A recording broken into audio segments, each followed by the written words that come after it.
Ce soir, chers téléspectateurs, nous assistons à l'un des moments les plus décisifs de cette guerre depuis son début. Le Yémen entre maintenant de plein fouet dans la bataille. 7 missiles balistiques et des dizaines de drones frappent simultanément sur plusieurs trajectoires dans la plus grande offensive yéménite jamais menée.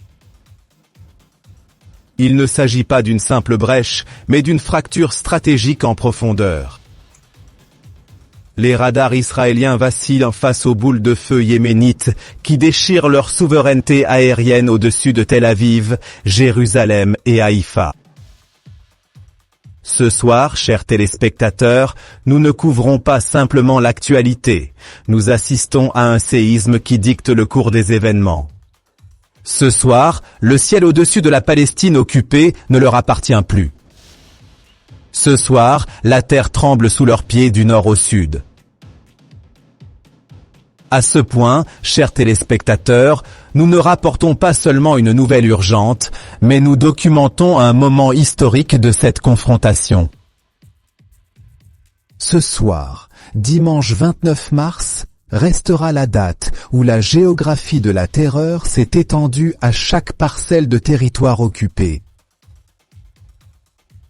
Depuis le cœur de la confrontation, depuis l'extrême sud de la péninsule arabique, depuis le Yémen noble, arrive ce soir la réponse avec le rugissement des missiles et le sifflement des drones qui ont percé toutes les défenses.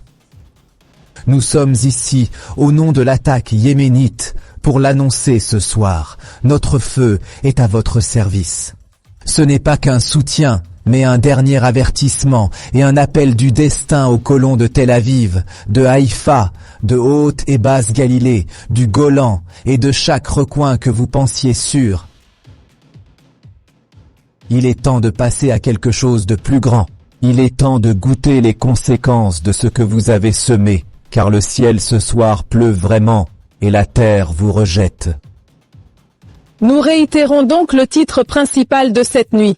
L'arrivée de 7 missiles balistiques yéménites dans l'attaque la plus grande et la plus violente depuis le front sud jusqu'à présent.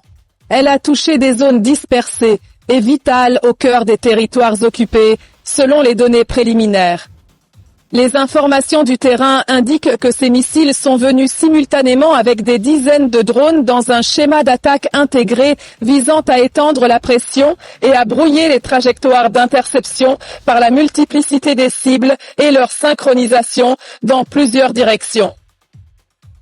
Quant aux défenses aériennes, ce que nous observons ce soir reflète un niveau de pression opérationnelle sans précédent sur ces systèmes qui se trouvent face à un grand nombre de cibles simultanées, ce qui pose un véritable défi au niveau de la détection, du suivi et de la prise de décision en temps réel.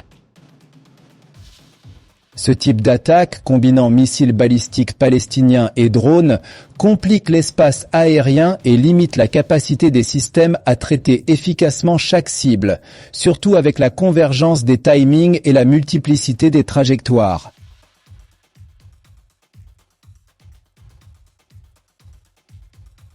Nous voilà face à une nouvelle réalité où l'invulnérabilité militaire n'est plus une hypothèse, mais est devenue une trace visible sous le poids de ces frappes yéménites qui ont redéfini le concept de sécurité nationale israélienne dans ses nuits les plus noires.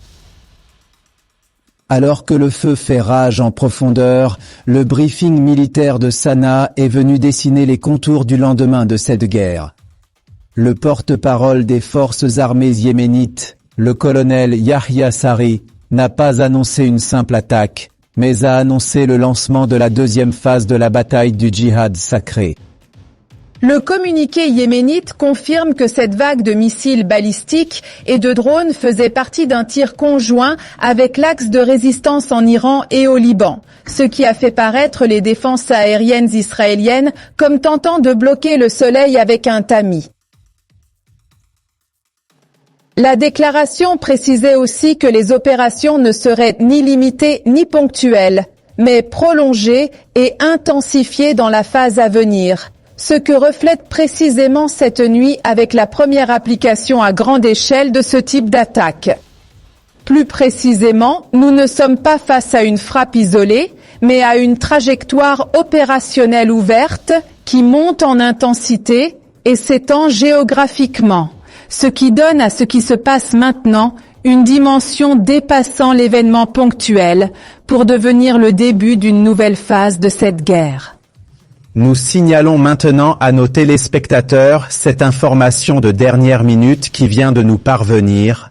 Le porte-parole de l'armée israélienne a annoncé il y a peu, sous clause autorisée à publication, la mort du lieutenant-colonel Itamar Levy, commandant de la 411e brigade d'artillerie, suite à une frappe directe sur son poste de commandement par un missile guidé tiré du sud du Liban. Cette annonce intervient dans un contexte de reconnaissance officielle d'affrontements violents dans le secteur oriental avec le sud libanais. La mort du lieutenant-colonel Levy cette nuit n'est pas qu'une perte de haut grade militaire, mais l'incarnation de la réalité d'usure ouverte dans laquelle Israël est engagé depuis le début de la guerre. Un mois après l'euphorie de Netanyahou, suite à ses frappes initiales et ses promesses d'éliminer en quelques jours ce qu'il appelait la menace existentielle iranienne, la réalité du terrain a pris une toute autre tournure. Aujourd'hui, au 30e jour de l'affrontement, les chiffres parlent d'eux-mêmes. Échec des objectifs face à un coût exorbitant. Le journal Haaretz dénombre jusqu'à présent 83 Israéliens tués par les tirs iraniens, tandis que le ministère de la Santé enregistre un chiffre alarmant de plus de 5600 blessés. Côté front intérieur, l'Institut d'études de sécurité nationale fait état de l'évacuation de près de 5000 Israéliens, alors que plus de 500 roquettes et 750 drones se sont abattus sur le territoire. On ne parle pas d'une guerre éclair comme promis par Netanyahou, mais plutôt d'un enfermement forcé et d'une paralysie structurelle qui plongent aujourd'hui Israël dans une situation bien pire et plus complexe que prévu initialement. Communiqué des forces armées yéménites. Au nom de Dieu, le tout miséricordieux, le très miséricordieux. Le Très-Haut a dit, Dieu soutiendra ceux qui le soutiennent. Dieu est certes fort et puissant. Véridique est Dieu le très grand. Dans la continuité du soutien au front de résistance en Palestine, du sacrifice et de la rédemption, en Irak de la gloire et de la dignité, au Liban de l'honneur et de la fermeté, et en Iran de la grandeur, de la fierté et de la dignité. Dans le cadre de la confrontation au plan sioniste dans la région, et en application de la déclaration des forces armées yéménites du 27 mars, nos forces armées, avec l'aide de Dieu Tout-Puissant et en s'appuyant sur lui, ont mené la seconde opération militaire de la bataille du Saint-Djihad avec des missiles de croisière et des drones, visant plusieurs cibles vitales et militaires de l'ennemi sioniste dans le sud de la Palestine occupée. Cette opération s'est déroulée en coordination avec les opérations militaires menées par nos frères Moudjahidines en Iran et le Hezbollah au Liban et a atteint ses objectifs avec succès grâce à Dieu. Les forces armées yéménites affirment que, dans le cadre de l'accomplissement de leurs devoirs religieux, moraux et humanitaires envers les peuples libres de la nation sur les fronts du djihad et de la résistance, et en réponse aux crimes de l'ennemi contre les fils, les peuples et les pays de la nation, elles continueront, avec l'aide de Dieu Tout-Puissant, et en s'appuyant sur lui, à mener leurs opérations militaires dans les jours à venir jusqu'à ce que l'ennemi criminel cesse ses agressions et son hostilité. Dieu nous suffit, il est notre meilleur garant, le meilleur protecteur et le meilleur soutien. Vive le Yémen libre, fier et indépendant. La victoire au Yémen et à tous les peuples libres de la nation. Sanaa, le 9 Shawwal 1447 de l'Hégire, correspondant au 28 mars 2026. Communiqué des forces armées yéménites.